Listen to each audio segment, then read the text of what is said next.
ഇത് മാസ് മോട്ടോഴ്സിൽ നിന്നാണ് Honda Grazia വണ്ടി നമ്മൾ വർക്കിന് വേണ്ടിയിട്ടുണ്ട്. നമുക്കതിനകത്ത് പറഞ്ഞിരിക്കുന്ന വർക്ക് എന്ന് പറഞ്ഞാൽ ജനറൽ സർവീസ് ചെയ്യണം, അതേപോലെ തന്നെ വാട്ടർ സർവീസ് ചെയ്യണം, എൻജിൻ ഓയിൽ ചെക്ക് ചെയ്തിട്ട് ചെക്കപ്പ് ഓൾറെഡി നല്ല ഓയിലാണ് നോക്കിയിട്ട് കേട്ടോ, വേറെ കംപ്ലൈൻ്റ് ആയിട്ടൊന്നുമില്ല. പിന്നെ റൈറ്റ് സൈഡ് മിറർ അത് ഒടിഞ്ഞു പോയേക്കാണ്, അപ്പോൾ മിറർ മാറ്റി വയ്ക്കേണ്ടി വരും. ബാക്കിലത്തെ ടൈൽ കവറിൻ്റെ ക്ലിപ്പ് ലൂസായി പോയേക്കാനാണ്. അത് ഓൾറെഡി 100% അത് പെർഫെക്റ്റ് ആക്കാൻ പറ്റില്ല, ചെറിയൊരു വൈബ്രേഷൻ എന്തെങ്കിലും കാണിക്കും. പിന്നെ ഓൾറൗണ്ട് ഗാർഡിൻ്റെ ഒരു കംപ്ലയിൻറ്റ് പറഞ്ഞിട്ടുണ്ട്. ഓൾറൗണ്ട് ഗാർഡും ഫ്രണ്ടിലത്തെ സ്റ്റീൽ ടൈപ്പാണ്. ഈ സൈഡിൽ നിന്ന് ഒടുക്കി ബെൻഡായി പോയേക്കാം, അത് വണ്ടി ഇടിയിട്ടാണ്. അപ്പോൾ അതുകൊണ്ട് തന്നെ ചെറിയൊരു അലൈൻമെൻറ്റ് വേരിയേഷനാണ് വരുത്താൻ പറ്റുള്ളൂ. സ്റ്റീലായതുകൊണ്ട് പൊട്ടിപ്പോകാനുള്ള സാധ്യതയുണ്ട്. മാക്സിമം ട്രൈ ചെയ്ത് നോക്കാം. 100% നമുക്കൊരു ഗ്യാരണ്ടി പറയാൻ പറ്റില്ല. ഈ സൈഡൊക്കെ ഇത് മാറി ഇവിടെയൊക്കെ പൊട്ടിയൊക്കെ ഇരിക്കുന്നുണ്ട് കേട്ടോ. മാക്സിമം ട്രൈ ചെയ്യാം. പിന്നെ എഞ്ചിൻ ഓയിൽ നമ്മൾ നോക്കി, ഓയിൽ നല്ല ഓയിലാണ് കേട്ടോ, ലെവൽ കാര്യങ്ങളൊക്കെ ഉണ്ട്. അപ്പോൾ ഓയിൽ മാറ്റേണ്ട ഒരു സിറ്റുവേഷൻ ഒന്നും ആയിട്ടില്ല. ഓയിൽ ശരിക്കും കിലോമീറ്റർ വെച്ചിട്ട് വേണം നമ്മൾ നോക്കാനായിട്ട്. കളർ നോക്കി 100% നമുക്ക് പറയാൻ പറ്റില്ല നല്ല ഓയിലാണോ ചീത്തയാണോ, അതായത് മാറ്റാറായിട്ടുണ്ടോ എന്നുള്ളത്. 3000 കിലോമീറ്ററാണ് അതിൻ്റെ കാലാവധി. 3000 കിലോമീറ്റർ ആയിട്ടുണ്ടെങ്കിൽ കളർ മാറിയിട്ടില്ലെങ്കിൽ പോലും ഓയിൽ മാറ്റാനായിട്ട് നോക്കണം. ഇപ്പം നോക്കുമ്പോൾ പ്രത്യേകിച്ച് കംപ്ലൈൻ്റ് ആയിട്ട് തോന്നണമൊന്നുമില്ല. നമ്മളതിൻ്റെ ബാക്ക് ബ്രേക്കിൻ്റെ ഭാഗം തുടങ്ങി ചെക്ക് ചെയ്യാൻ വേണ്ടി അയച്ചിട്ടുണ്ട്. ജനറൽ സർവീസിൻ്റെ ഭാഗമായിട്ട് കയറ്റി അയച്ചാണ്. അപ്പോൾ അതിൻ്റെ ബ്രേക്ക് ലൈനറൊക്കെ നമുക്ക് ഇതുമ്പോൾ കിടക്കുന്നത് ഹോണ്ടയുടെ ഒറിജിനൽ ലൈനറാണ്, പുതിയ ലൈനർ വലിയ പഴക്കമായിട്ടില്ല. അപ്പോൾ ബ്രേക്ക് നമുക്കൊന്ന് അഴിച്ച് ഗ്രീസ് ചെയ്ത് റീസെറ്റ് ചെയ്യാം. ബാക്കിലത്തെ വീല് ഈ ഒരു ഷാഫ്റ്റുമായി പിടിപ്പിക്കണേ. അതിൻ്റെ ബെയറിങ്ങിൻ്റെ പ്ലേ ഒക്കെ ചെക്ക് ചെയ്ത് വേറെ കംപ്ലൈൻ്റ് ഒന്നുമില്ല. നിലവിൽ ഗിയർ ഓയിലും നല്ല ഓയിലാണ് കേട്ടോ. ബാക്ക് ടയറിൻ്റെ കണ്ടീഷൻ നോക്കി പുതിയ ടയർ എടുക്കണം. ഹബിനും വേറെ പറയത്തൊക്കെ കംപ്ലൈൻ്റ് ആയിട്ടൊന്നുമില്ല. പിന്നെ നമ്മളതിൻ്റെ എയർ ഫിൽറ്ററൊക്കെ ഒന്ന് ചെക്ക് ചെയ്യാൻ വേണ്ടി അയച്ചിട്ടുണ്ട്. എയർ ഫിൽറ്റർ നമുക്ക് ഇതുമ്പോൾ കിടക്കുന്നത് ഒറിജിനൽ തന്നെയാണ്, ഹോണ്ടയുടെ ഒറിജിനൽ ഫിൽറ്റർ തന്നെയാണ്. കുറച്ച് പൊടിയൊക്കെ ഉണ്ട്, അത് നമുക്ക് തുടച്ച് ക്ലീൻ ചെയ്ത് റീസെറ്റ് ചെയ്യാവുന്നുള്ളൂ. അതേപോലെ തന്നെ സർവീസിൻ്റെ ഭാഗമായിട്ട് CVT ക്ലച്ചിൻ്റെ ഭാഗം നമ്മൾ അയച്ചിട്ടുണ്ട്. ക്ലച്ച് ഗ്രീസിങ്ങിനായിട്ട് അയച്ചാനാണ്. ബെൽറ്റ് ഡ്രൈവാണ് വണ്ടി. അപ്പോൾ നമുക്ക് സ്വാഭാവികമായിട്ട് നമുക്ക് മാനുവലായിട്ട് അഴിച്ച് ഗ്രീസിങ്ങാണ് ചെയ്യേണ്ടത്. ഈ സൈഡ് ഓയിലോ കാര്യങ്ങളൊന്നും വന്നില്ല. അപ്പോൾ അതിന് വേണ്ടി അഴിച്ചാനാണ്. നമ്മൾ ബെൽറ്റിൻ്റെ കണ്ടീഷനൊക്കെ നോക്കി, ബെൽറ്റ് നമുക്ക് ഇതുമ്പോൾ കിടക്കുന്നത് ഹോണ്ടയുടെ കമ്പനി ബെൽറ്റ് തന്നെയാണ്, വലിയ പഴക്കമായിട്ടില്ല, ഡാമേജോ കാര്യങ്ങളൊന്നുമില്ല കേട്ടോ. അതേപോലെ തന്നെ അതിൻ്റെ variator body, boss type roller കാര്യങ്ങളൊക്കെയാണ്. അത് നോർമൽ സാധാരണ രീതിയിലുള്ള തേമാനങ്ങളൊക്കെ ഉള്ളൂ.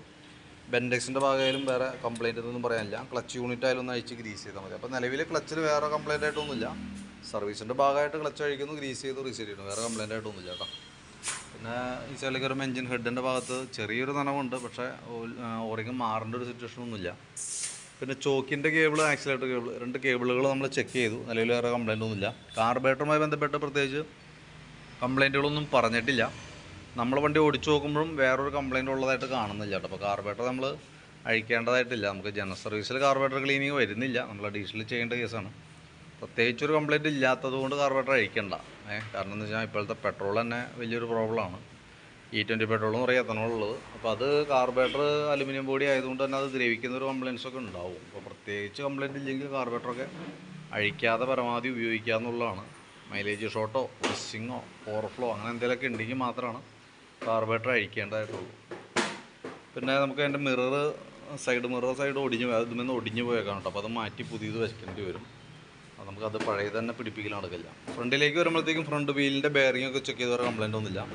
നമ്മളിപ്പോൾ ബാക്ക് വീൽ അഴിച്ച് നിർത്തിയേക്കണം. അതിന് ശേഷം അത് ആ വർക്ക് കംപ്ലീറ്റ് ചെയ്തതിന് ശേഷം ഫ്രണ്ട് കൂടി അഴിച്ചിട്ട് നമ്മളതിൻ്റെ ഫ്രണ്ട് ബ്രേക്ക് യാമൊക്കെ ഒന്ന് അഴിച്ച് ഗ്രീസ് ചെയ്യും. ലൈനറിൻ്റെ കണ്ടീഷനൊക്കെ ഒന്ന് കൂട്ടത്തിക്കടെ ചെക്ക് ചെയ്ത് കൊടുക്കും. ബാറ്ററി കൂടി നമ്മൾ കൂട്ടത്തിക്കടെ ഒന്ന് ചെക്ക് ചെയ്ത് പോകുന്നുണ്ട്. 2024 ബാറ്ററിയാണ് വണ്ടി ഇരിക്കണം, ആമറോണിൻ്റെ ബാറ്ററിയാണ്. ഞാൻ അതിൻ്റെ വോൾട്ടൊക്കെ ജസ്റ്റ് ഒന്ന് ചെക്ക് ചെയ്ത് നോക്കിയിട്ടുണ്ട്. ബാറ്ററിയുടെ കണ്ടീഷൻ സർവീസിൻ്റെ ഭാഗമായിട്ട് ബാറ്ററി ടെസ്റ്റും കൂടി ഉള്ളതാണ്. അപ്പോൾ അതിന് വേണ്ടിയിട്ട് നോക്കണതാണ് കേട്ടോ. 13 വോൾട്ട് കാണിക്കുന്നുണ്ട്, 13.12 അതാണ് അതിൻ്റെ നിലവിലെ വോൾട്ട്. ലോഡ് കൊടുക്കുമ്പോൾ 9 വോൾട്ടിലേക്ക് വരുന്നുണ്ട്. അപ്പോൾ നിലവിൽ കംപ്ലയിൻ്റ് ഒന്നും പറയാനില്ല, അത്യാവശ്യം ലോഡ് എടുക്കണമൊക്കെ ഉണ്ട്. അപ്പോൾ സർവീസിൻ്റെ ഭാഗമായിട്ട് നമ്മൾ ബാറ്ററി ടെസ്റ്റും കൂടി കൂട്ടത്തിക്കൂടെ നടത്തിയെന്നുള്ളൂ, വേറെ കംപ്ലയിൻ്റ് ആയിട്ടൊന്നും നിലവിലില്ല കേട്ടോ. പിന്നെ ഫ്രണ്ട് ഫോർക്കിൻ്റെ സൈഡൊക്കെ ചെക്ക് ചെയ്തു. ഫോർക്കിൻ്റെ വർക്കിംഗ് ഒക്കെ ഓക്കെയാണ്. ഫോർക്ക് ഓയിൽ ലീക്ക് കാര്യങ്ങളൊന്നും ഇല്ല, അപ്പോൾ അതൊക്കെ ഓക്കെയാണ് കേട്ടോ. പിന്നെ നമ്മളതിൻ്റെ horn indicator, switch items, brake switch, horn indicator, dimmer switch, ഇതെല്ലാം കൂട്ടത്തിക്കൂടെ ഒന്ന് ചെക്ക് ചെയ്ത് പോകുന്നുണ്ട്. സ്പാർക്ക് പ്ലഗ് നമ്മളൊന്ന് ക്ലീൻ ചെയ്യാൻ വേണ്ടി അയച്ചാണ്, ജസ്റ്റ് ഒന്ന് ക്ലീൻ ചെയ്ത് റീസെറ്റ് ആക്കാം. എയർ ഫിൽറ്റർ മാറ്റുമ്പോൾ കൂട്ടത്തിക്കൂടെ നമുക്ക് പ്ലഗ് കൂടി മാറ്റിയിടണം കേട്ടോ. ഇപ്പോൾ നെക്സ്റ്റ് അടുത്ത സർവീസിലൊക്കെ നമുക്ക് നോക്കാം.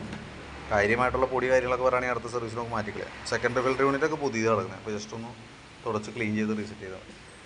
അപ്പോൾ നിലവിൽ ഇതൊക്കെയാണ് ഉള്ളത്. അപ്പോൾ ഞാൻ എൻ്റെ ഏകദേശം ഒരു എസ്റ്റിമേറ്റ് ആക്കിയിട്ട് അതിൻ്റെ ഡീറ്റെയിൽസ് ഒന്ന് വാട്സപ്പിലേക്ക് സെൻഡ് ചെയ്ത് തരാം. വീഡിയോ കണ്ടുകഴിയുമ്പോൾ നോക്കിയിട്ടൊന്ന് റിപ്ലൈ ഇട്ടേക്കാം. ഈ ബാക്കിലത്തെ ഈ സൈഡിലത്തെ കവറുണ്ടല്ലോ, അത് 100% സൗണ്ട് ഇല്ലാതെ ആക്കാനായിട്ട് പറ്റില്ല. കാരണം അത് ജസ്റ്റ് 2 ക്ലിപ്പുമ്മയാണ് ഇവിടെ കൊളുത്തി വെച്ചേക്കണേ. ആ സാധനത്തുമ്പോൾ കൊന്നിട്ടാണ് നമ്മൾ ഈ ഓൾറൗണ്ട് ഗാർഡ് പിടിപ്പിക്കുക.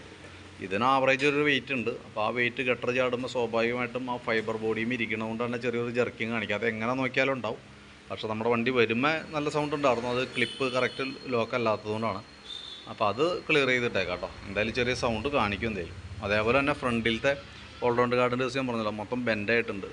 ലെവൽ ചെയ്യുന്ന സമയത്ത് ഒരു പക്ഷേ ഒടിയാനുള്ള സാധ്യതയൊക്കെ ഉണ്ട്. അത് കറക്റ്റ് ആക്കണമെന്നുണ്ടെങ്കിൽ ലെവൽ ചെയ്യാണ്ടും പറ്റില്ല. അപ്പോൾ നമുക്ക് ലെവൽ ചെയ്ത് നോക്കാം. സ്റ്റീലായതുകൊണ്ട് തന്നെ നല്ല ഹാർഡാണ്. അപ്പോൾ അതുകൊണ്ട് മാക്സിമം ട്രൈ ചെയ്യാം, ഉറപ്പ് കുറയുള്ള പറ്റുന്നുണ്ടെങ്കിൽ നമ്മളത് റെഡിയാക്കി ഇട്ടേക്കാം.